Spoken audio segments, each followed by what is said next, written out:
আজি জুবিনদাৰ লগত যি এটা ঘটনা সংঘটিত হ'ল, সেই ঘটনাৰ লগত নিজে কেতিয়াও সপোনত ভাবা নাছিলোঁ যে এটা তেনেকুৱা ঘটনা হ'ব।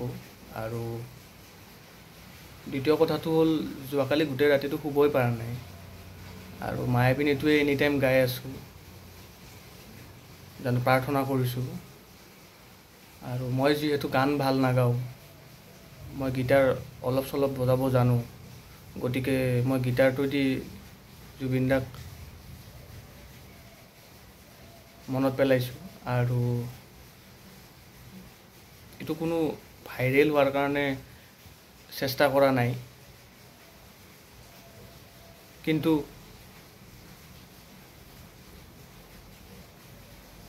মোৰ মন গ'ল জুবিনদাক মনত পেলাই ভিডিঅ'টো ইউটিউবত দিবলৈ। আৰু মন এইকাৰণেই গ'ল, সকলোতকৈ ডাঙৰ কথা যে বহুতখিনি ইউটিউবাৰ আছে যিখিনিয়ে যিকোনো থাম্বনেইল লগাই, বলিউডৰ যিকোনো অভিনেত্ৰী অভিনেতাৰ থাম্বনেইল লগাই জুবিনদাৰ কথাখিনি কৈ ভাইৰেল হ'ব চেষ্টা কৰি আছে। এটা কথা জানা উচিত যে এনেকুৱা চিপ থাম্বনেইলছবোৰ লগাই যাতে জুবিনদাক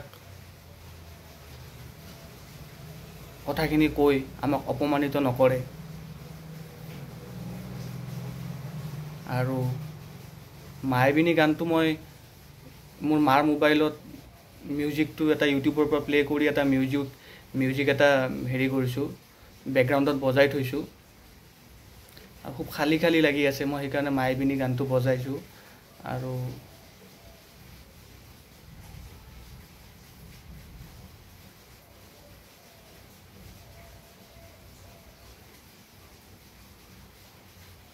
এটা সপোন আছে যে এদিন যাতে ষ্টেজত উঠি পিনে মই মায়াবিনী গানটো বজাব পাৰোঁ আৰু ৰাইজে যাতে একেলগে গায়। মোৰ সেই দৃশ্যটো চাব মন আছে যে মায়াবিনী যেতিয়া মই বজাম,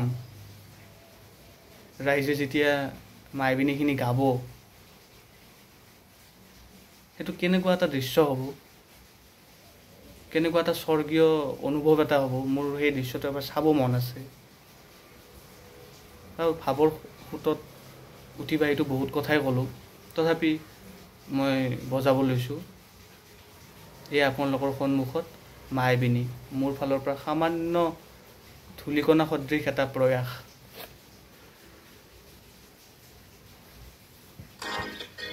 এশটামান বিভিন্ন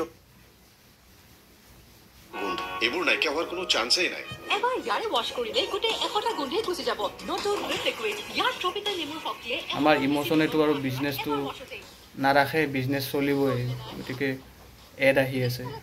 पूरा चेकआउट करना और मुझे बताना आपको कौन सा पीस ऐसा लग रहा है जो आपको अंडर 500 मिल जाए।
আশা কৰিছোঁ অসমত যাতে মায়াবিনী গানটো কেতিয়াও যাতে বাজা শেষ নহয়।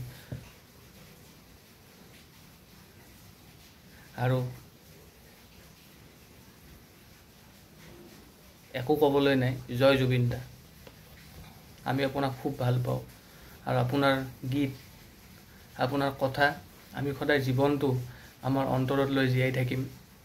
আপোনাৰ নিচিনা এজন মানুহ ওলোৱাও নাই আৰু জীৱনতো নোলায়। আপোনাক কোনেও ৰিপ্লেচ কৰিব নোৱাৰে। জয় জুবিন দা।